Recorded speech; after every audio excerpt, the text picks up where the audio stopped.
Llegamos ahora a un tema de gran relevancia y sensibilidad: los avances en la investigación del suicidio.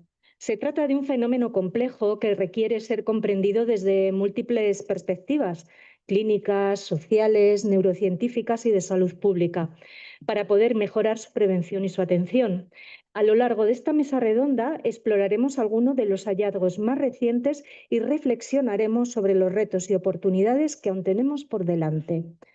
La doctora doña Ainhoa Lozano Molina, profesora de la Escuela de Enfermería de Ávila, perteneciente a la USAL, moderará la mesa redonda Avances en la investigación del suicidio, perspectivas multidisciplinares y nuevos hallazgos. Cuando desee, doña Ainhoa. Gracias. Buenos días. Mi nombre es Ainhoa, como han hecho en la presentación, y voy a hacer esa antesala de esta mesa que viene del Complejo Asistencial de Ávila. Y quisiera empezar con una anécdota. Yo iba en el coche con mi abuela, yo ya mayor, con mi abuela a la derecha. Mi abuela era una persona muy cándida, que no ha hablado durante toda su vida. No pecaba por no hablar, ¿no? Una mujer muy tranquila, abrazable, no sé, una persona que nunca expresaba las emociones, siempre estaba ahí, y mi abuelo tenía ahí la voz cantante. Cuando mi abuelo falleció, yo iba en el coche con mi abuela a la derecha y íbamos conduciendo a un sitio que no tenía, la verdad, mayor importancia, y me dice: Ainhoa, ¿sabes una cosa? Una vez pensé en matarme.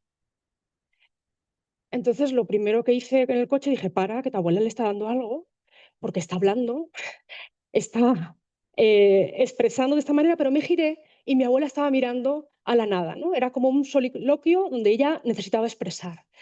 Claro, me llamó la atención primero muchos hechos que no conocía, que empezó a verbalizar, hechos de mi familia, pero me llamó mucho la atención con qué detalle me explicaba los días previos a pensar en tirarse. ¿Por qué lo hablo así?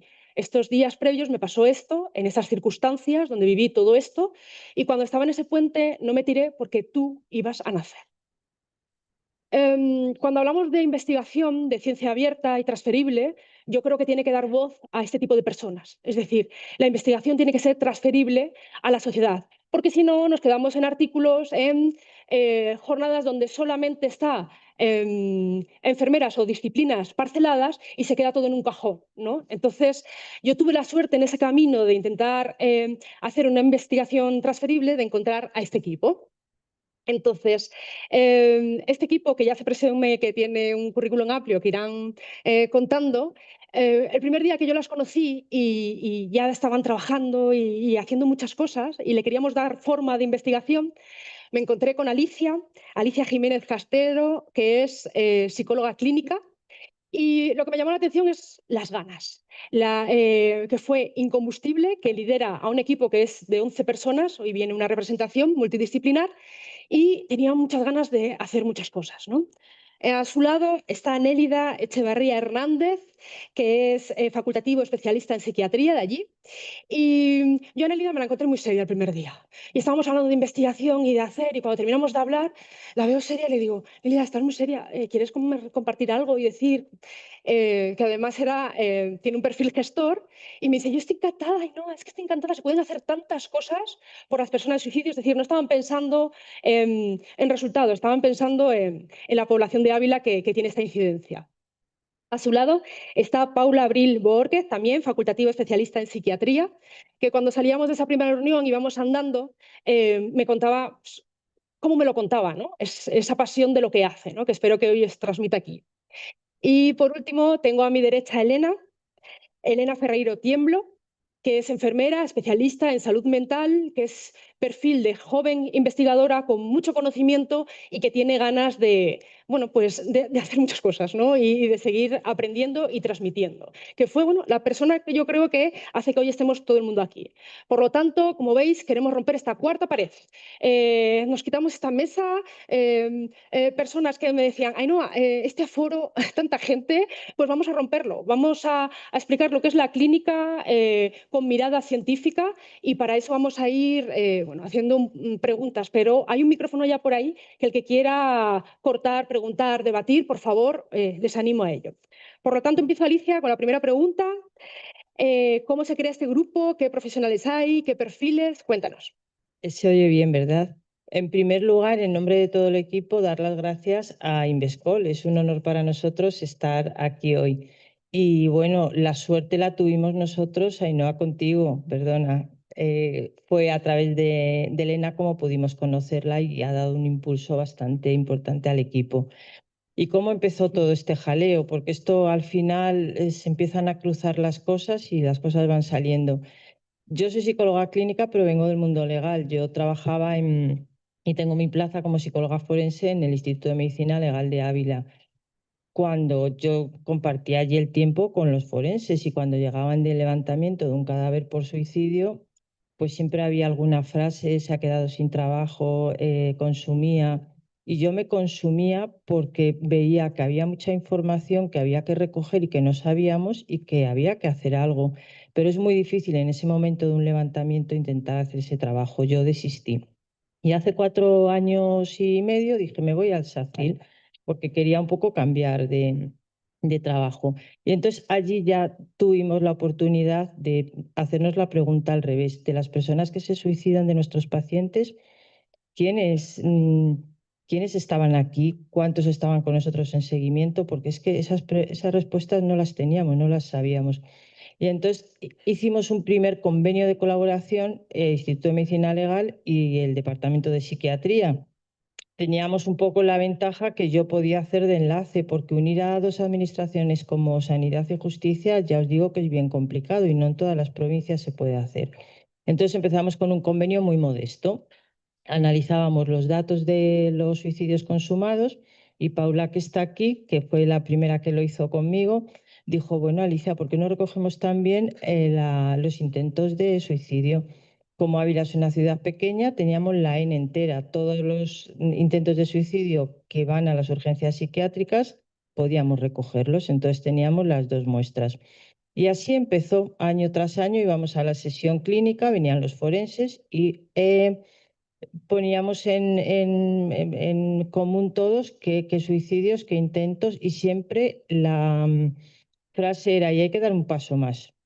Y entonces ese paso más se dio, no sé, o sea, costó, pero el año pasado, en junio, en la última sesión clínica, ya firmamos un protocolo de colaboración mucho más ambicioso. Ese protocolo incluía que la recogida se iba a hacer más sistemática, que íbamos a atender a las familias de las personas que se habían suicidado, porque eran, la red pública creemos que es un sector que está muy olvidado, que íbamos a dar un impulso a la investigación.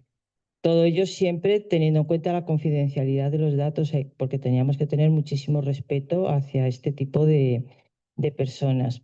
Y así se creó el equipo. Empezamos primero por el servicio, somos 5 psiquiatras, yo estoy como psicóloga y hay un PIR. Nos había ayudado en la elaboración de los datos una doctora en epidemiología que es residente de medicina interna, que sabe muchísimo. No necesitábamos recurrir a nada porque es que ella y se subió enseguida al carro de este equipo. Por parte del Instituto de Medicina Legal, como ya teníamos previo la colaboración establecida, hay una médico forense. Y ya por último, pues tuvimos la suerte, como os he dicho antes, de encontrarnos a Ainhoa. Y ese es un poco, en junio del 25 se hace esa firma, ese protocolo, y uno de los puntos era que íbamos a impulsar la investigación.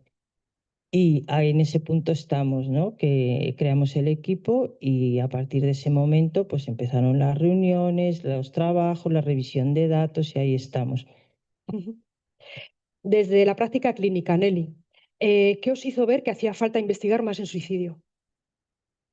Bueno, a ver, bueno, como ha dicho Ainhoa, yo soy psiquiatra, trabajo en los equipos de salud mental, donde hay psicólogos clínicos, enfermeras especialistas en salud mental y nosotros. Y bueno, la verdad es que se trabaja en equipo, como a mí me gusta, porque no entiendo además otra forma de trabajo.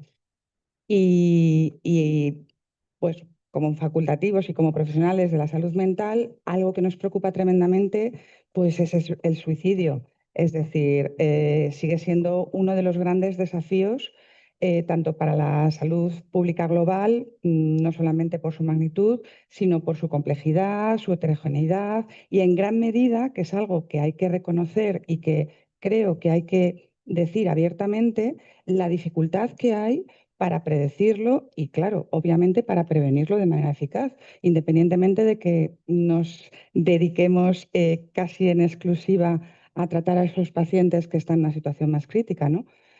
Y las cifras, la verdad es que son escalofriantes. O sea, 700.000 personas al año se suicidan en el mundo y la magnitud del problema es exactamente igual en España. En España se mantienen unas cifras tremendas. Hubo un pico en el 2022 en el cual se llegó a un 8,85% cada 100.000 habitantes, que es una cifra altísima. Bien es cierto que en los años siguientes, 23, 24, las cifras del 25 son provisionales, han ido disminuyendo un poco, pero lo que no se dice es que han aumentado en ciertos grupos poblacionales. Es decir, en el grupo poblacional entre los 15 y los 20 años y los 30 y los 44 ha aumentado mucho. Entonces, son cifras que nos hacen pensar o que nos tienen que hacer plantearnos que hay que investigar mucho más y que hay que estudiar mucho más, porque hay grupos poblacionales con una edad cada vez más baja que está aumentando esos intentos de suicidio y suicidios consumados. ¿Por qué nos planteamos además un grupo de suicidio? Porque tenemos cifras internacionales, nacionales, pero sin datos locales, de alguna manera también es trabajar un poco a ciegas. Es decir, es fundamental intentamos hacer perfiles clínicos, sociodemográficos, valorar cuando llega un intento de suicidio, si ha habido intentos previos, si es algo puntual, si esa persona ha tenido contacto con atención primaria o con salud mental o ha ido a urgencias en alguna ocasión anterior, las diferencias de edad, de ruralidad o no, si hay consumo de sustancias, el diagnóstico. Es decir, sin datos locales, pues prevenimos un poco a ciegas y es algo importante, ¿no? Y otra cosa que también hay que tener en cuenta es que el suicidio es algo multifactorial, es decir, no es algo que le ocupe solamente, no es un diagnóstico psiquiátrico, porque muchas veces cuando se produce un suicidio, la primera pregunta es, ¿qué tenía? ¿Cuál era el diagnóstico? Influyen factores clínicos, factores familiares, factores laborales, económicos, culturales, biológicos, etcétera. Es decir, hay que pensar que el suicidio, y por eso quizá ahí estriba la dificultad que existe pues, para predecir muchas veces que este paciente o esta persona, porque muchas veces los suicidios tienen lugar en personas que no han tenido nunca un contacto con salud mental. Entonces, bueno, todo esto es muy importante a la hora de prevenir y la prevención tiene que ser a diferentes escalas, es decir, hay una prevención universal, que es lo que están intentando o estamos intentando con los últimos programas que hay en las estrategias de salud para la prevención del suicidio, con campañas, concienciando a los medios de comunicación, que es muy importante cómo hay que hablar o cómo hay que comunicar este tipo de cosas. Luego una prevención más selectiva en grupos vulnerables, en gente que enviuda o que está en situación de duelo o problemas económicos, gente mayor, ancianos, pues todos los colectivos que sabemos vulnerables. Y luego una prevención más indicada en personas que ya hay una ideación suicida o que tiene antecedentes o que se está autolesionando. Es decir, un intento previo siempre es una urgencia y una oportunidad y una ventana para poder prevenir. Lo que está claro es que informar está demostrado que salva vidas. Informar mal puede no hacerlo, es decir, hay que evitar mitos del tipo el que lo dice no lo hace, o el suicidio es previsible, o es algo que solo compete a los de salud mental. Yo creo que preguntar por suicidio, independientemente de a qué te dediques como enfermera, como da igual a qué te dediques y en qué ámbito trabajes, cuando tú tienes la sospecha de que algo le puede estar pasando a un paciente, preguntar sobre ideación suicida no mata. Lo que sí mata o puede matar es el silencio. Y bueno, iba a hablar un poco del marco actual, pero bueno, de la estrategia de salud, que eso ya más o menos todos conocemos y seguro que se va a hablar después por acortar un pelín y pasar a la siguiente pregunta. Vale. Pregunta Paula, ¿cómo se aborda la conducta suicida en el hospital psiquiátrico de día? Bueno, yo soy Sí. psiquiatra del Hospital de Día de Ávila. Y bueno, en el hospital de día, todos los pacientes que tenemos que se derivan a nuestro servicio son pacientes con trastorno mental grave, ¿no? Entonces, siempre en la evaluación inicial hacemos una clasificación del riesgo. Lo hacemos el psicólogo y yo, que hacemos la entrevista en conjunto, siempre lo hacemos en conjunto. Y con la entrevista clínica, nosotros en esa primera intervención no hacemos escalas. Y ahí establecemos un nivel de riesgo. Luego enfermería, porque en nuestro equipo en hospital de día, el trabajo, como ha dicho Nelly también, es un equipo multidisciplinar y es un trabajo en equipo donde enfermería hace parte muy importante y es fundamental su trabajo. Ellas sí que pasan unas escalas que sobre todo nos ayudan un poco en lo que ellas en la parte cuantitativa, ¿no? Cuando queremos cuantificar los cambios que ha tenido el paciente. Luego de esa evaluación inicial, independiente del riesgo que tenga el paciente, hacemos reuniones semanales y siempre se va haciendo la reevaluación del riesgo de los pacientes. Pero bueno, en general, ¿cómo se interviene? Nuestros pacientes, lo que primero hacemos es hacer intervenciones generales, ¿no? Lo primero es cuidar el entorno, que el entorno sea un entorno seguro, que no haya objetos con los que se puedan hacer daño, evaluar si nosotros hacemos terapia de grupo. En el hospital de día funciona con terapia de grupo, talleres, actividades en general grupales. Entonces, si tenemos muchos pacientes que se salen de las actividades y siempre hay personal de enfermería o auxiliares de enfermería que están vigilando este paciente tiene un riesgo, se ha salido, lleva más de 5 minutos fuera de la terapia, ¿qué está pasando? ¿Dónde está? Estamos un poco en la vigilancia de que tenga un entorno seguro, pero también a dónde se mueve, en dónde está. Eso es un poco lo básico. Y luego en cuanto a la medicación, pues el paciente que lo requiere tiene toda la medicación en el hospital de día, no se llevan medicación a casa. Desafortunadamente, aunque debería contarse, como han dicho las compañeras de la ponencia anterior, con la familia, no todos los pacientes cuentan con un entorno familiar que les pueda sostener. Entonces, por eso nosotros nos hacemos cargo mucho de esa responsabilidad de la medicación, del cuidado en otras áreas que la familia no puede, porque en casos específicos no se puede mantener en casa. Entonces, si enfermería hace ahí otra intervención, que es yo custodio la medicación y te doy semanalmente, o si vienes 2 veces a la semana, pues te doy el tiempo que haga falta hasta que vuelvas la medicación. Y en las intervenciones que se hacen en los pacientes de alto riesgo, pues es una intervención que sí ya se hace a nivel del psiquiatra y el psicólogo. Siempre el psicólogo, si el psiquiatra no está, pero el psicólogo si lo necesita, hace que el psiquiatra intervenga, porque ahí ya habría que definir la necesidad de que el paciente tuviera un ingreso en la unidad de agudos. En el hospital de día intentamos no hacer ingresos en la unidad de agudos, porque precisamente hacemos una supervisión muy cercana del paciente y tratamos de que sientan esa seguridad de poder comunicar lo que necesitan sin tener que coartar su libertad, ¿no? O sea, dejarles allí un poco en un entorno donde no es real. La unidad de agudos al final termina siendo un sitio en el que se alejan de su situación real. Entonces, el hospital de día les provee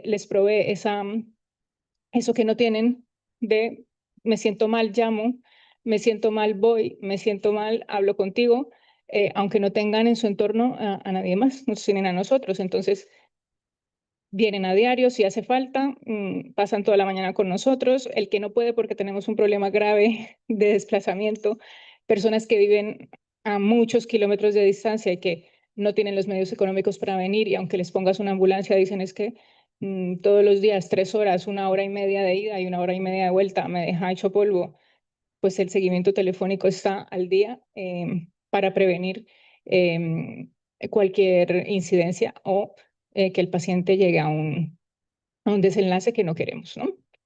Eso es lo que hacemos en hospital de día. Y ahí, aunque el psiquiatra decida si ingresa o no, aunque el psicólogo también hace intervenciones, realmente es el personal de enfermería el que está y las auxiliares de enfermería están pendientes de cada paso a paso que dan los pacientes durante el tiempo que están en nuestro dispositivo.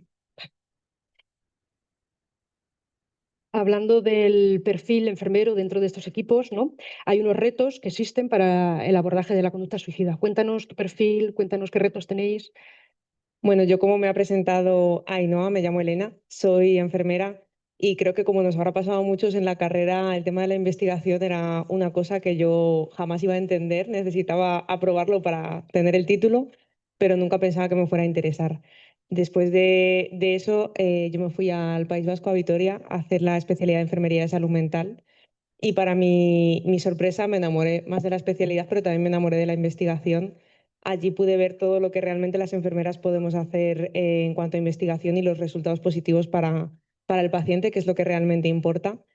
Y después de eso me volví a mi ciudad natal, a Ávila, mucho más pequeñita, y yo pensaba que ahí iba a parar todo el tema de la investigación, pero me encontré con la grata sorpresa de encontrar un grupo como el que tenemos aquí con tantas ganas de hacer cosas y también perfiles como el de Ainhoa que nos ayudan a todas las personas que queremos hacer cosas y no sabemos ni por dónde empezar. Y por supuesto a jornadas como estas que también nos ayudan porque investigar en enfermería no es fácil. Tenemos muchos retos todavía. A mí me ha gustado mucho la ponencia de Ana. Tenía la suerte de haberla escuchado antes, haber escuchado sobre la atención a nivel comunitario. Y Paula ya nos ha adelantado un poco el gran reto que tenemos a este nivel. En Ávila nos pasa como pasará en todas las provincias de Castilla y León, que tenemos pueblos muy lejanos. Las imágenes que ha puesto Ana, yo me identificaba totalmente con ellas, aquellos puertos con nieve. Nosotros tenemos algunos pueblos que están a 1 hora y media de Ávila, que en invierno están llenos de cabras montesas, con nieve, que es imposible pasar y con muchas dificultades para que los pacientes accedan al Hospital General. Vamos haciendo cosillas, por ejemplo, nosotros lo que hacemos es desplazarnos el psiquiatra y la enfermera a algunas zonas rurales para poder atender allí al paciente, pero tenemos mucha carga asistencial, también tenemos muchas zonas diferentes, mucha consulta en Ávila y no podemos hacerlo tan frecuentemente como nos gustaría. Y ese sería un gran reto. Yo cada vez que escucho alguna ponencia como la de Ana me voy a casa con muchísimas ganas de hacer más cosas en el ámbito comunitario. Creo que a mis compañeras les sucede lo mismo. Yo sobre todo con Alicia siempre hablo de 1000 ideas que tenemos para hacer en el ámbito comunitario y que por desgracia finalmente no se pueden llevar a cabo y para mí ese sería uno de los grandes retos. Por otro lado, también nos adelantaba Nelly el tema de preguntar sobre suicidio. Yo creo que ya más o menos todos hemos escuchado que hay que preguntar sobre suicidio, que preguntar sobre suicidio salva vidas, pero es cierto que yo en la consulta con los alumnos sigo viendo que se sorprenden mucho por la forma en la que preguntamos tan directa y que muchos profesionales manifiestan el miedo de no saber qué decir, no saber cómo preguntar y tal vez por eso muchas veces no se hace en otros ámbitos. En la salud mental es verdad que creo que lo tenemos muy interiorizado, pero tal vez en otros ámbitos no se pregunte tanto. Y creo que es importante venir a reuniones como estas para que todos aprendamos cómo abordar este tema, porque desde todos los ámbitos, desde la atención comunitaria, hospitalaria, en urgencias, tenemos un papel fundamental, sobre todo todos los profesionales, pero las enfermeras estamos mucho tiempo con el paciente y tenemos que saber cómo preguntar. Y para finalizar, otro gran reto para mí sería la sobrecarga que tenemos. Creo que también se ha hablado, pero muchas veces no es que no preguntemos o no es que no abordemos este tema, es que no podemos, sobre todo en servicios como las urgencias, la atención primaria, que está tan colapsado. Yo he trabajado también en ambos servicios y a veces, vale, tienes al paciente con su ideación autolítica del que tienes que estar constantemente pendiente, pero es que tengo otros 20 pacientes igual de graves que también necesitan mis cuidados y a veces no puedo llegar a todo. Y aunque me gustaría o nos gustaría hacer más cosas al respecto y estar más tiempo con el paciente, hacer 1000 intervenciones maravillosas como se nos ocurren a nosotras, a veces no se puede y ese es un gran reto que tenemos que mejorar. Y ya para finalizar, en enfermería, como decía, nos cuesta mucho investigar. Yo me he encontrado con muchas trabas a la hora de hacer investigación. También, por suerte, me he encontrado con muchas ayudas. de figuras como Ainhoa, el Colegio de Enfermería también ayuda bastante a la investigación, pero sigue siendo un gran reto. Es algo que tenemos que formarnos en nuestro tiempo libre, echar muchas horas en casa después de la dura jornada laboral. Y me encanta, la verdad, venir a foros como este y ver que la enfermera tiene este papel tan importante en investigación y que aunque sea un reto que todavía sigue ahí presente, se puede seguir adelante y podemos seguir avanzando en ello. Bueno, primera idea importante, ¿no? La falta de profesionales, y lo estamos reclamando a todos los niveles, ¿no? Falta de profesionales que cuando quieren investigar y quieren hacer otra cosa lo hacen en su tiempo libre. Y es algo que hablábamos con Alicia, ¿no? Que va a comentar ahora. Ya os digo que voy acortando por los tiempos todo lo que tengo aquí. Y que hablamos de algo muy interesante, y lanzo aquí una tesis por si alguien quiere hacerla, sobre las autopsias psicológicas, ¿no? A ver si alguien se anima. Y bueno, lo haces en tu tiempo libre. ¿Qué es eso de las autopsias psicológicas? Sí, me gusta. Es un aforo con mucha gente, entonces me gustaría que levantaran la mano todas aquellas personas que sepan lo que es una autopsia psicológica, hayan oído hablar de ella. Bueno, bien, lo que yo esperaba. Nadie sabe lo que es una autopsia psicológica, pero es que a mí me parece un factor clave para investigar sobre el suicidio. Todos, cuando oyes la palabra autopsia, ¿qué te imaginas? Al médico forense abriendo un cuerpo para ver la causa de la muerte. Voy a intentar ser breve. Em, Tenemos cuatro causas de muerte. La muerte natural, ahí no hay que hacer nada, pero luego hay otros tres tipos de muertes que son la accidental, suicidio y homicidio, en los que se abre un procedimiento policial y judicial y el juez es el que tiene que determinar la causa de la muerte. Entonces, la autopsia médica judicial se hace para esclarecer las causas de la muerte y también habría autopsia psicológica judicial. Cuando yo en Ávila no lo he hecho, pero en compañeros míos de Plaza de Castilla sí. Cuando el juez necesita saber si, por ejemplo, la causa de la muerte del suicidio ha sido un acoso laboral, que hay alguna sentencia que lo reconoce o algún otro asunto de eso. Pero luego cuando hay una muerte, por ejemplo, accidental, una señora de 90 años que se queda de un paro cardíaco, va al forense o dice no voy porque esto es muerte natural, aquí no hay indicios de criminalidad. El hospital hace una autopsia clínica. Pues yo traslado la autopsia psicológica a este campo. Para conocer el fenómeno del suicidio tenemos que hacer una autopsia. ¿Y qué es una autopsia? Pues es una reconstrucción sobre el proceso que ha llevado a una persona al suicidio. Eso se hace a través de diferentes fuentes y es indirecto porque la persona ya no nos puede informar. El primero que empezó o que acuñó el término fue un psiquiatra el siglo pasado, sobre los años 50-60, y él decía que habría que ir más allá que del acto en sí. Entonces, ¿qué intentamos responder con la autopsia psicológica? ¿Por qué el suicidio? ¿Por qué en este momento? ¿Por qué el método? Y si se pudo evitar. Esas cuatro preguntas son las que intentamos resolver con la autopsia. En nuestro servicio, a raíz de el impulso que hemos dado con ese protocolo, tenemos la parte de la atención a los familiares, recordar de la posvención. Entonces, esas familias se las cita y soy yo la primera que tengo contacto con ellas. Entonces, en esa primera o la segunda, o dependiendo de cómo esté la familia, les ofrezco la posibilidad de hacer una autopsia psicológica. Les digo que es importante para ellos porque van a tener la posibilidad de reconstruir una historia de manera narrativa y no solamente recoger datos, pero a nosotros nos va a dar mucha información. Tenemos un cuestionario que hemos diseñado a raíz de otros que hay, como el MAPA, el MAPI, el SIPA, uno que hay en Ourense. Hemos añadido una parte que a mí me parecía muy importante y todos lo hemos visto así, que es la percepción de la familia sobre la atención en salud mental.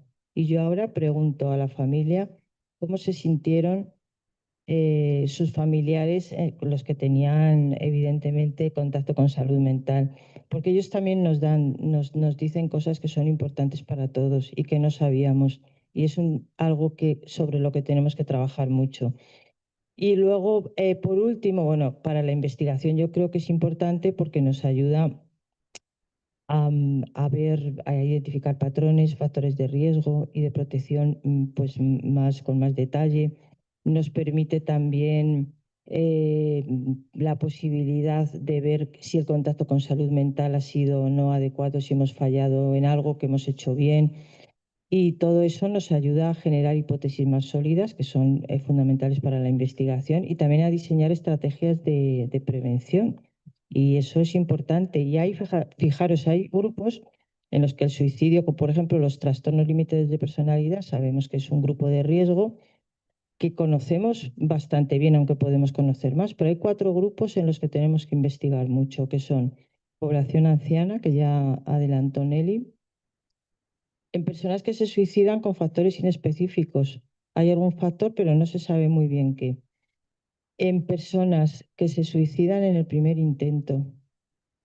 Es importantísimo hacer ahí la autopsia, a ver qué ha pasado. Y en personas en las que aparentemente no hay ningún factor de riesgo, que lo estamos viendo cuando estamos revisando los suicidios todos los años. En la autopsia, como nos reunimos con el médico forense, la autopsia no hay nada, no pone nada, nadie dice nada, no sabemos qué ha pasado. Pues ahí es muy importante hacer la autopsia psicológica. Así a modo resumido, luego si queréis algún detalle más, pues me podéis preguntar, porque es que si no me enrollo y me pasa como a Ana. Nelly. Sí. Un día fui al complejo asistencial de Ávila para otra cosa, no tenía nada que ver, y vi un pasillo, el pasillo antes de entrar a consulta, que estaba lleno de jóvenes, ¿no? Y había, pues, estaba totalmente lleno. Y dije, claro, yo empecé a preguntar y dije, ¿esto qué hay? ¿Hay una jornada o algo aquí? Y quería preguntarte esto, a ver, porque queremos dar espacio a la parte infanto-juvenil y te quiero preguntar, porque la incidencia cada vez es mayor, ¿cuáles son los motivos de ese aumento? Yo soy psiquiatra de adultos, pero bueno, la verdad es que todos los que hacemos guardias o no, da igual, yo creo que todos somos conscientes de lo que está pasando con los menores, ¿no? Que es escalofriante. Hace un par de décadas era tremendamente infrecuente ver un menor en urgencias y te ponías a temblar, porque claro, eso asustaba muchísimo. Ahora lo que asusta es la gran cantidad de menores. Es decir, ha aumentado el porcentaje de ideación autolítica, autolesiones, intentos en menores, una barbaridad. Por otra parte, además, ha disminuido muchísimo la edad de inicio. De repente ves un chiquillo de 8 años, 9 años, 10 años. Entonces, yo, bueno, aunque me dedico a adultos, pero es algo que yo creo que como ser humano, ¿no? Debemos plantearnos qué está pasando con la sociedad, qué está pasando o que estamos todos de alguna manera u otra no haciendo muy bien, ¿no? Entonces sí que se está estudiando mucho al respecto y parece, bueno, pues como casi todo en la vida, ¿no? Que es multifactorial. Evidentemente, hay una serie de factores individuales, es decir, estamos hablando de un incremento importante en trastornos afectivos en menores muy pequeños, cada vez más ansiedad, más cuadros de trastorno de conductas alimentarias, de, de desregulación emocional. Lo de la desregulación emocional es increíble porque el porcentaje es prácticamente mayoritario. Luego, a ver, hay factores familiares también muy importantes, también se está estudiando mucho a este respecto, influye muy negativamente una historia de conflicto crónico, estilos parentales inconsistentes, sobreprotección versus negligencia. Y por otra parte, ya se está empezando a hablar claramente de la disminución del tiempo de calidad y la supervisión emocional real que hacemos con los chiquillos, ¿no? A pesar de que cada vez hay mayor presencia digital. Luego también hay factores escolares, es decir, el porcentaje de bullying, de ciberbullying, la presión académica creciente también parece ser que cada vez es mayor. Y factores socioculturales recientes, como por ejemplo, en primer lugar, y eso lo sabemos todos, pero parece que tampoco hacemos mucho, ninguno, yo me incluyo, al respecto, es la digitalización y las redes sociales. Es decir, los menores están constantemente comparándose con iguales. Por otra parte, esto ofrece una exposición a contenido autolesivo increíble que no controlamos, claro. Un refuerzo intermitente, es decir, dopamina, dopamina, dopamina. Y, por supuesto, la pérdida de sueño también. Con lo cual, pues parece que estos factores pueden estar influyendo bastante negativamente en nuestros menores. La pandemia no ayudó mucho, claro, porque es verdad que les aisló, es verdad que aumentó mucho también los trastornos de ansiedad en los chiquillos, y que por otra parte tuvieron una exposición a pantallas ilimitada. Y luego, pues, algo que llama la atención, pero que yo creo que sí que es así que vemos todos, es un cambio en la construcción de identidad de los menores. Es decir, cada vez son más frágiles, dependientes de validación externa, existe una creciente intolerancia al malestar, pero ¿a qué malestar? Al malestar inherente a la vida. Es decir, mm, es que realmente cada vez, bueno, los menores y los mayores, porque yo creo que cada vez todos aguantamos un poco menos, ¿no? Pero llama la atención cómo desde pequeños ya te das cuenta que cualquier cosa les sobrepasa. Entonces, todo esto influye negativamente a la hora de su manejo y de cómo gestionan las emociones. Bueno, hombre, luego los factores neurobiológicos, pero que también influyen, es decir, es verdad que son más vulnerables porque tienen una inmadurez de la corteza prefrontal, una hiperactividad límbica, pero eso es algo que siempre ha pasado a la adolescencia y que forma parte de esa época por definición y a la que y todos hemos sufrido en esa época, ¿no? Pero han cambiado muchas cosas en los menores, pobrecitos, en este momento. ¿Y por qué ahora? Claro, nos preguntamos por qué ahora.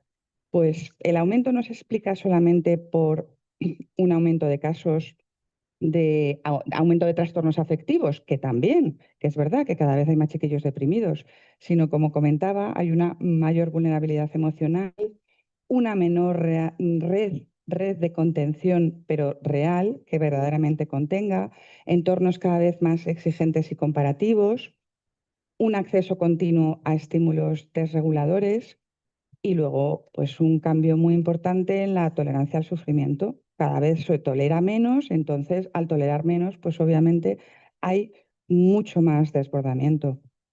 Entonces, ¿cuál me parece a mí? Esto ya es algo personal, ¿no? La problemática de cara a abordar todo esto quizá estriba en que no hay que tratar solo al menor, sino hay que tratar al menor y todo el entorno. Y todo el entorno igual nos incluye a todos también como sociedad, ¿no? Quizá la sociedad, más que enseñar a los menores a no suicidarse, pues debemos enseñar tanto a los menores como al entorno a vivir el malestar inherente a la vida sin quedar atrapado en él. Pero eso quizás es una opinión, pero bueno, yo creo que por ahí van un poco los tiros. Un poco al hilo de lo que estás comentando, ¿no? Con esa mirada sistémica, las familias, ¿cómo viven todo esto las familias, Paula?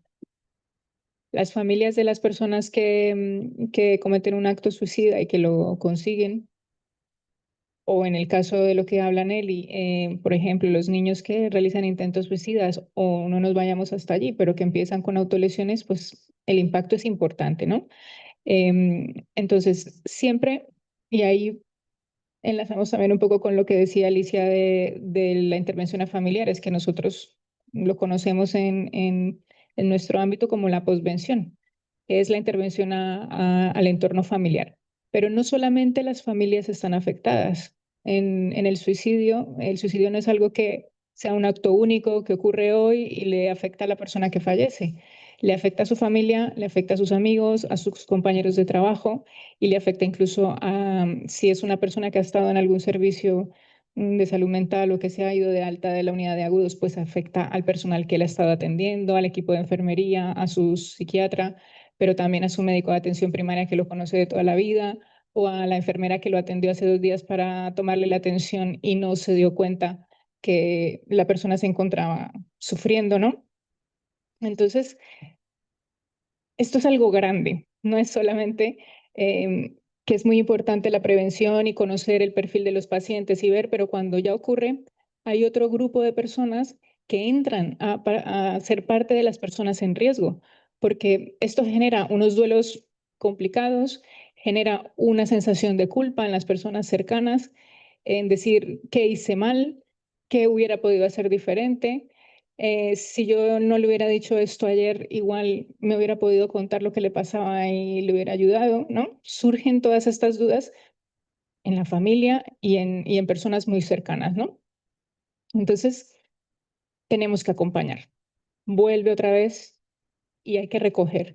Recoger, acompañar, crear entornos seguros donde las personas puedan comunicar estos sentimientos sin sentirse juzgadas, porque bueno, lo otro que sucede es, mi familiar ha hecho esto y qué van a pensar mis vecinos, qué van a pensar, ¿no? Las personas de mi entorno, si soy religioso y voy a la iglesia, qué van a pensar las personas de mi comunidad si creen en esto, ¿no? Entonces, se siente como que no se puede hablar tampoco de ello. No todas las personas tienen acceso a un servicio de posvención. En nuestro servicio de momento solamente está Alicia haciendo la posvención. Entonces, tú imagínate la cantidad de personas afectadas por por un acto suicida, ¿no?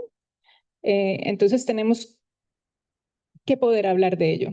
Tenemos que poder acompañar, no decirles lo que tienen que hacer ni lo que tienen que pensar, pero sí escucharles dentro del acompañamiento y hacerlo sostenido en el tiempo, porque esto no es algo que al mes o a los 3 meses, como cuando se me muere mi madre porque tiene 95 años y le tocaba, que me sufro y paso el duelo, pero hago un duelo generalmente en lo natural, un duelo normal, ¿no? En esto, la situación permanece en el tiempo, está ahí, cuesta un poco más despegarse de esa sensación de culpa, de esa sensación de que hubiera sido diferente porque no hay respuesta, nunca hay respuesta. Entonces tienes que acompañarles en esa y aprender a que la respuesta ya no era tan importante, a que no has podido hacer ni tú ni ninguna otra persona del entorno, aunque el suicidio se puede prevenir y es deber de todos influir en ello. Hay casos en los que, en este caso, cuando la persona lo ha hecho, pues efectivamente la familia no hay que acompañarle y no hace nada y no ayuda en nada a aumentar la culpa. Ahora, hay que tener en cuenta que son personas que tienen riesgo de entrar nuevamente en la dinámica que estaba su familiar, ¿no? En tener un episodio depresivo o incluso considerar la muerte Pablo, como la vamos a hacer un solución. paréntesis porque hay una pregunta. ¿Parece? No es una pregunta, quiero entrar dentro del debate, una opinión mía. Yo es que pienso que todo de lo que estáis hablando ahora, el problema de la sociedad es la falta de comunicación. La falta de comunicación que tenemos en el trabajo, la falta de comunicación que tenemos en las familias. Todos nos centramos en los teléfonos, en el internet, en ver imágenes, películas, pero no hablamos, no se hablan de las emociones, no se hablan de los problemas que hay en el colegio, no sabes qué amigos tiene tu hijo, qué le preocupa, qué no le preocupa, tu marido, problemas de, yo qué sé, quedan enquistados las discusiones familiares, no se hablan, ya no hablamos en las comidas. Antiguamente, cuando yo me crié, cuando yo nací, yo tengo 52 años, las mujeres salían a la puerta a coser, a ver qué pasaba y a conversar. Ahora eso no existe. No existe comunicación. El ser humano se ha vuelto egoísta, aislado. Lo que hablábamos antes de eso, de la soledad. La desmotivación que tienen mucha gente. Yo soy enfermera, trabajo en el hospital, en clínica, y he trabajado muchos años en primaria. Y yo lo que creo es que la gente o sea, muchas veces los motivos de la depresión es la desesperanza, el no tener un motivo en la vida por el que levantarme. ¿Cómo te llamas? Me llamo Sonia. Sonia, pues mira, voy a hacer la siguiente pregunta al hilo de eso.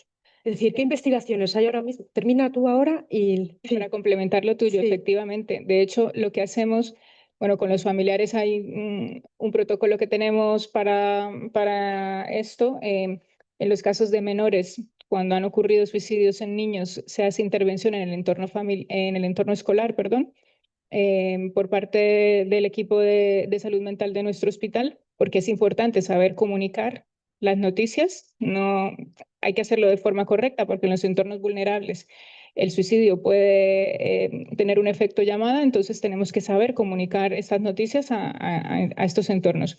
Pero además el personal sanitario que se ve involucrado, por ejemplo, en un caso que tuvimos de un suicidio en un menor, tenía una psicóloga que le estaba llevando y el impacto para ella fue muy importante porque estaba trabajando y sentía que la situación iba en progreso. Entonces con ella se tuvo que hacer también una intervención y en el hospital hacemos lo mismo. Si tenemos un caso personal que nos afecta, hacemos lo que tú has dicho. Una pequeña reunión, 10, 15 minutos, donde todos podamos expresar cómo nos sentimos al respecto para poder gestionar el episodio, porque esto no es de tapar y seguir, ¿no? Esto es de hablar, sentirlo porque somos personas y sentimos y no pasa nada. El malestar está ahí, pero hay que aprender a que el malestar no, es decir, los sentimientos que son molestos no son necesarios, hacen parte de nosotros y son cosas que podemos mejorar, sí. El suicidio se puede prevenir también, pero no nos sirve de nada quedarnos enfrascados o tapar la situación, ¿no? Entonces eso, yo creo que lo cierro ahí porque ¿Qué investigaciones relevantes hay a día de hoy? Vale, pues me parece muy interesante lo que ha dicho Sonia y va muy al hilo de esto. Ya nos ha adelantado la compañera Nelly que antes, hace muchos años, las investigaciones se centraban en la psiquiatría solo, ¿no? En el que ha hecho esto está loco, ¿qué le pasa? ¿Por qué lo ha hecho? Y aunque es cierto que las investigaciones han probado que hay determinadas patologías de salud mental que tienen un fuerte impacto en el suicidio, como puede ser la depresión o los trastornos psicóticos, hay muchas más cosas. Es un fenómeno que tiene muchas causas y es un fenómeno muy social, como tú decías. Entonces, los estudios recientes se han centrado, aparte de en ese lado de salud mental, en todo lo demás que hay alrededor. Nosotros cuando recogemos los datos que ha comentado Alicia sobre los suicidios que ha habido en la provincia de Ávila, siempre nos sorprende que hay un porcentaje muy alto de personas que se han suicidado que nosotros no conocemos, que no están en seguimiento por salud mental. Y el tema de las autopsias psicológicas está orientado a eso, a comprender entonces el porqué. Y las investigaciones recientes están centradas en eso. En prevención, por supuesto, como ha dicho la compañera, ahí las enfermeras tenemos un papel fundamental, pero también en todo lo nuevo que está surgiendo. Y esto va a ir cambiando. Ahora el fenómeno que tú comentas de las pantallas, de los teléfonos, sobre todo en adolescentes, hay muchas investigaciones al respecto porque es lo que hay ahora. Pero también se están investigando otros temas sobre todo últimamente muy relacionados con la tecnología, por ejemplo, la inteligencia artificial y su relación con toda la salud en general y también con el suicidio. Ese es un tema también muy actual que se está estudiando. Con la inteligencia artificial, al igual que pasa con las nuevas tecnologías, el problema es que avanza más rápido que nuestras investigaciones y es complicado. Pero sí que es verdad que en este caso la inteligencia artificial tiene un factor de doble filo. Por un lado, por ejemplo, recuerdo el caso de un chico que había ido a urgencias porque tenía ideación autolítica y al preguntarle por qué había decidido ir, dijo que estaba hablando con ChatGPT, le había dicho que tenía ideas de quitarse la vida y le había recomendado acudir a un centro sanitario. Esa es una actuación muy acertada y es lo que cualquier sanitario recomendaríamos. Pero si reformulas la pregunta y en vez de hacerlo de esta manera preguntas, por ejemplo, que cuál es la dosis tóxica de paracetamol, también te lo va a decir. Entonces ahí tenemos un dilema ético importante y las investigaciones más recientes se están centrando en ello. El problema es ese, que muchas veces la tecnología va más rápido que nosotros. En este sentido, me ha gustado un montón la ponencia sobre la aplicación telefónica. Nos hemos quedado con el contacto para implementarla en Ávila. Y es verdad que tenemos que hacer investigaciones sobre ello porque, por ejemplo, nosotros cuando hacemos el plan de seguridad antes se hacía en papel y ahora muchas veces hay que tenerlo en el teléfono porque es como todo el mundo tiene las cosas, sobre todo con los adolescentes. Entonces tenemos que adaptarnos a lo que ocurre hoy en día, tanto en las investigaciones como en nuestra práctica diaria. Y tienes razón que hoy en día lo que pasa es eso, que no hablamos, estamos pegados a la pantalla y seguramente, y como han demostrado muchas investigaciones, eso tiene que ver mucho con el suicidio. Entonces, al hilo de esto, las investigaciones van centradas en este camino. Vale, vamos a cerrar con una última pregunta que tiene que ser muy, muy rápida, ¿vale? Porque vamos a pasar la ronda de preguntas y para ir cerrando. Entonces, Alicia, que nos cuente los principales hallazgos del grupo de investigación hasta ahora y el resto de compañeras que cerréis con una idea o con un caso, con algo breve que queráis transmitir, ¿vale? Vale, breve, ¿no? He dejado ahí. A ver, teníamos, los datos se ven muy bien en gráficas, pero decidimos que esto fuese algo pues como más coloquial. ¿Se oye? Hay una pregunta. Una pregunta. Si os importa a lo mejor dejarlas al final, mejor. ¿Quieres cerrarlo ya? Cerramos ya aquí y pasamos la ronda de Yo preguntas. prefiero. ¿Parece? Vale. Vale, para cerrarlo por los tiempos. Vale. Bueno, Vale, los muy breve. hallazgos que en Ávila, que es donde hemos estudiado el suicidio, lo primero que nos llevamos un disgusto muy grande. porque si hablaban de la incidencia en España, que estaba en un 8 y pico, en Ávila el año que menos 10 y pico, luego la incidencia es mayor. Otro dato que hemos encontrado y que es concordante con toda España y casi todo el mundo es que la proporción de hombres a mujeres es de 3 a 1. Se suicidan más los hombres que las mujeres. Y siguiente dato en los suicidios en Ávila que hemos encontrado es que el método principal es la ahorcadura. Lo tenemos que vincular y lo estamos viendo si puede tener que ver con el medio rural, porque claro, en el medio rural no hay edificios altos, puede ser, lo tenemos que ver. Eso en cuanto a los suicidios. Y en cuanto a los intentos autolíticos, otro disgusto igual, porque empezamos en el 2022 con 133 asistencias, o 150, como no tengo los datos, hemos pasado en 2023 a 220 y tantos y el 2024 300 y pico, o sea, sube muchísimo. Las razones ya las ha explicado, pero claro, son oportunidades de prevención. Tenemos que pillar justo en esos momentos las posibilidades de poder ayudar a la gente. También hemos visto que muy pocos, porque sí que hemos cruzado los datos, y muy pocos pacientes nuestros se suicida alguno, que lo tenemos que asumir y tenemos que saber que eso nos va a pasar, pero se suicidan pocos y que tengan tratamientos también muy pocos, o sea, no es tan frecuente. La OMS dice que el 90% de las personas que se suicidan tienen trastorno mental, pues a nosotros las cuentas no nos cuadran, ¿eh? Así en líneas generales no me quiero enrollar mucho más. Vale.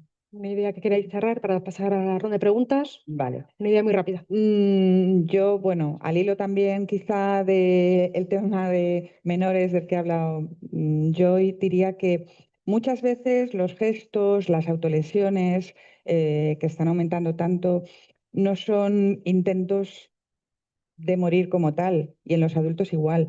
Muchas veces son intentos desesperados o son maneras de pedir ayuda, porque incluso hemos hablado de la comunicación. La comunicación deficiente es una de las mayores causas de soledad, y cuando el ser humano se siente solo, aparece la desesperanza. Y cuando hay desesperanza, no ves la luz por ningún lado. Entonces, yo creo que eso lo tenemos que tener siempre en la cabeza, porque luego hay mucha gente que también es verdad, hay pacientes que muchas veces dices, joder, qué pesadico, y otra vez, y lo ves en urgencias, 10ª vez en 3 meses, y hay que pensar, está ahí pidiendo ayuda. Entonces, seguro que todos podemos hacer cosas, y sobre todo el estudio, la investigación ayuda a la prevención, y cuanto más conocimiento, más posibilidades de poder avanzar en esta tarea que es complicada pero apasionante.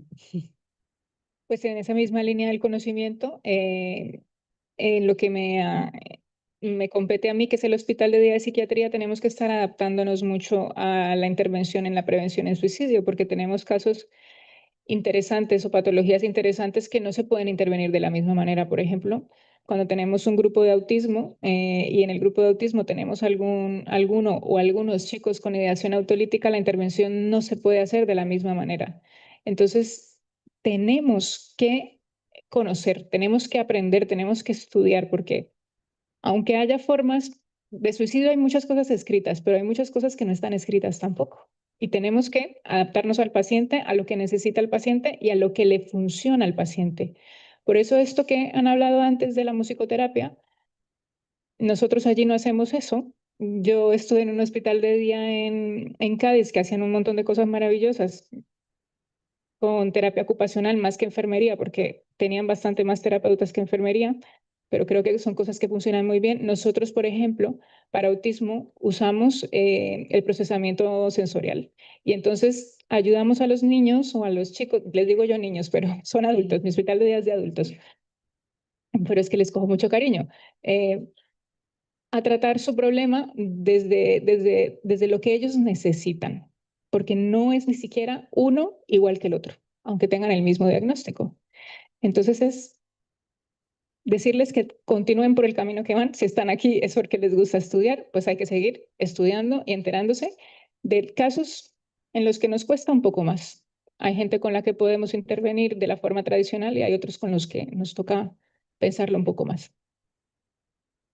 Vale, pues yo para finalizar quería comentaros que en Ávila tenemos un programa de enfermería de prevención de la conducta suicida. No me da tiempo a explicarlo porque a todos nos están ya rugiendo las tripas, pero quería destacar nuestra figura como enfermeras en la prevención. En este programa nosotras llevamos la mayor parte del seguimiento, somos quienes estamos más en contacto con los pacientes y hace mucho bien al paciente, prevenimos muchas muertes y esto lo hacemos en salud mental, pero es cosa de todas.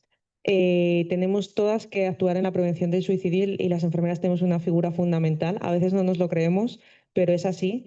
Así que tenéis que seguir formándoos en ello y actuar en los diferentes servicios en los que estéis trabajando. Pasamos a la ronda de preguntas. Si alguien quiere preguntar, para dar cierre ya a esta mesa. Tenemos poco tiempo para comer. Hola. Hola. Bueno, no sé si da tiempo, ¿vale? Pero yo Sí, pregunto. Quería saber qué opinabais sobre el tema de Noelia Castillo. O sea, como psiquiatras y como enfermeras de salud mental, ¿creéis que se podía haber hecho algo para evitar que pase lo que haya pasado? Si no queréis, no contestéis, que entiendo que es un tema delicado. ¿Quién contesta? Cristian. Claro. Sí sabéis, ¿no? De quién. Poco, sí, Ah, yo, vale. a ver, poco puedo contestar y sé el caso por lo que he oído en la prensa. Yo estoy en el comité de la LORE y es un caso muy complejo. Yo no me atrevo a opinar de si era lo que tenía que hacer o no, o se podía haber hecho algo más. La verdad es que lo desconozco. No sé el resto de mis compañeras. Lo que todos pedimos es que haya más recursos, que las cosas funcionen mejor, que hubiese tenido más oportunidades, pero no te puedo contestar. claro. Bueno, sobre todo porque haríamos un juicio. Es decir, no hemos estudiado el caso. Yo no sé lo que han valorado, cómo lo han valorado, qué decisiones han tomado. Entonces, como no lo hemos estudiado, yo no puedo hacer, sería un sesgo, sería un juicio. Por lo tanto, no se puede tener opinión, ¿no? Se respeta y hay profesionales que han estado ahí en medio. En teoría, por No lo enfermedad conocemos. mental, hasta que yo conozco la parte que estoy en la comisión, porque tiene que ser una enfermedad crónica, irreversible, pero en ella debía de haber algo más físico porque están los criterios son muy estrictos, entonces me imagino que no solo ha sido la enfermedad mental lo que ha pesado en eso, pero es hablar por hablar, yo creo. Si hay otra pregunta ahí. Hola, mira, yo trabajo en medicina interna y como todos sabéis, en medicina interna se trabaja muchísimo. Todos los intentos autolíticos suben a mi planta. Hay que fallar porque si prevenir es cuidar, ahí no se puede. ¿Me entendéis? Que es lo que quiero decir. Todos los intentos autolíticos porque tienen malos electrolitos, llevamos 15 pacientes cada uno, no le podemos cuidar, no le podemos atender, no podemos saber si se va a ahorcar. ¿Por qué no se dotan mejor las unidades de psiquiatría para que nosotros podamos trabajar y sin esa carga también mental? Hola, la verdad es que cada hospital funciona de forma diferente, ¿no? Nosotros intentamos que todos nuestros pacientes ingresen en salud mental, que es el lugar donde podemos proporcionar los cuidados adecuados. A veces aquí en Ávila ahora mismo estamos reestructurando el servicio de salud mental y de urgencias también. Entonces, muchas veces hace falta que tras un intento autolítico se ingrese en medicina interna, supongo que por observación, ¿no? Por ejemplo, tras una... Claro, Sí, eso es. claro. Vale. Entonces, esos ingresos suelen ser ingresos breves, ¿no? Hasta que el paciente se estabiliza a nivel físico y luego ya pasa a la unidad de salud mental. Suele ser así, supongo que habrá algún caso que se salga de ello, pero es un poco la idea, porque nosotros intentamos que vayan enseguida a la planta de salud mental. Entonces, en Ávila lo que estamos pidiendo y que probablemente se haga dentro de poco es una habitación de observación para que cuando ocurra esto y está ahí, el paciente no se puede ir a casa, tampoco puede ingresar en la planta de salud mental, pero necesita unos cuidados más estrechos. Entonces, lo que estamos reclamando es esa habitación de observación que en otros hospitales sí que tienen y nosotros no tenemos y por supuesto, creo que tienes razón que no es el lugar para estos pacientes y para ello estamos reclamando esto. Yo quiero también decir otra cosa. También hay otro motivo por el que hay pacientes que tienen que entrar a medicina interna. Y es que uno es, primero, que efectivamente en salud mental el número de enfermeras es diferente. Una planta de psiquiatría no funciona como una planta de medicina interna. La planta de psiquiatría, el paciente no está en la cama, tiene una estructura diferente, los pacientes están andando por la planta, tienen actividades en talleres, tienen las comidas en el comedor, tienen situaciones que un paciente que no está estable físicamente no puede hacer. Además, si hay una situación de agitación, de riesgo, enfermería se vuelca totalmente a esa situación. Entonces, no puede estar pendiente de un paciente que no tiene estabilidad hemodinámica. Entonces, en nuestro hospital por lo menos es así. El que no tiene estabilidad hemodinámica no puede bajar a psiquiatría porque no hay una supervisión adecuada. Además, nosotros tenemos hospitales diferentes, como ocurre en Salamanca, que también tienen un general y uno más pequeñito donde tienen la unidad de rehabilitación. Pues nuestra hospitalización de agudos está en un hospital diferente donde no hay UBI, donde no hay... Hay un internista de guardia para un montón de camas que cuando venga, que sí suelen venir, pero que es muy complicado, que no se puede entubar un paciente porque no hay, nosotros no tenemos esa adaptación.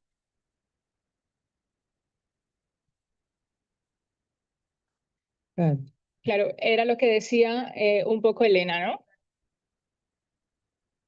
Bueno, y lo otro que se puede hacer, que si no lo hacen en tu servicio, lo otro que se puede hacer es algo que hemos hecho nosotros también recientemente con medicina interna, es hacer un protocolo de valoración de estos pacientes que tienen que ingresar a interna por el psiquiatra para que vea el riesgo que se tiene que, porque no todos los pacientes necesitan unas medidas de contención tipo físicas o químicas, ¿sabes? Que no, el suicidio tampoco lo tenemos que llevar, una persona que ha hecho un intento autolítico no lo tenemos que llevar a, perdona, a una cosa magnífica, pero que se puede hacer un protocolo donde el psiquiatra lo evalúe y diga, hay que cerrar ventanas, hay que hacer esto y ya está. Por motivos organizativos tenemos que cerrar aquí. Nos quedamos a disposición para preguntas a posterior. Quiero cerrar con una idea que enlaza con lo de que dije al principio. A los que ella años, quiere preguntar. sí, Que ella sí, quiere- después si queréis. Yo soy enfermera comunitaria y a veces me encuentro pacientes que han tenido intentos autolíticos y no sé cómo, sin entorpecer ni invadir otro ámbito, cómo puedo ayudar para una persona que sé que todavía no está y que puede volver a tener ideas, o que te manifiesta una cosita que te preocupa y cómo nos comunicamos o qué hacemos con él. Elena, tú, ¿no?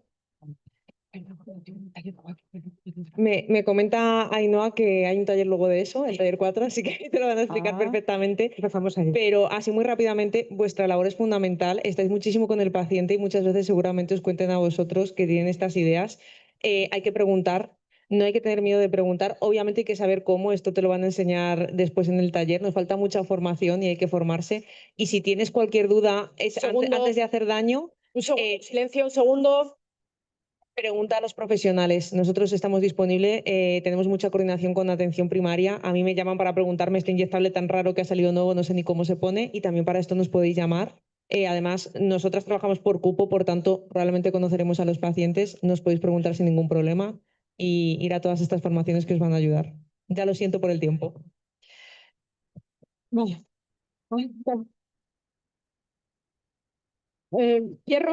Cierro y te paso palabra, ¿te parece, Carmen? Vale, empezar.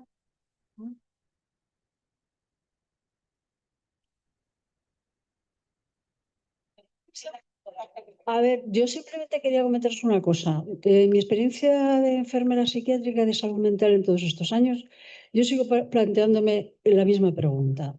Es decir, el enfermo mental es persona y como persona enferma física y mentalmente. Y cuando el enfermo mental requiere de unos cuidados físicos, necesita unidades concretas específicas para ello. Y no, claro, y esto... Claro, pero es que llevamos mucho tiempo así y no estamos demandando a esos especialistas en esos servicios. Y es que la persona enferma y tiene dos problemas, el psíquico y el físico, y hay que abordar los dos. Claro. Claro, claro, claro. Es lo único que quería decir. No molesto más. Claro. Sí, claro, es así. Vamos a cerrar. Bueno, para cerrar, está claro que reclamamos todo el tiempo personal en todos los servicios. Solamente una idea. A los años, y quiero cerrar como abrí esta mesa, ¿no? A los años vino una alumna al aula después de un trabajo que les pedí de reminiscencia. El trabajo de reminiscencia es que cogen a una persona mayor de su familia y les pregunta por cada ciclo vital un momento bueno y malo. Y la alumna vino rota y dijo, oye, Ainhoa, que es que mi abuela me ha contado esto. Creo que le contaron lo mismo que a la mía, ¿no? Y cuántas Antonias y Antonios en ese contexto sociocultural no hablaban de suicidio, ¿no? Creo que hay una idea faro hoy aquí, que es, por supuesto, personal especializado, que se hable de suicidio y se ponga en la mesa y que la evidencia sirva para tener más equipos como este. Gracias.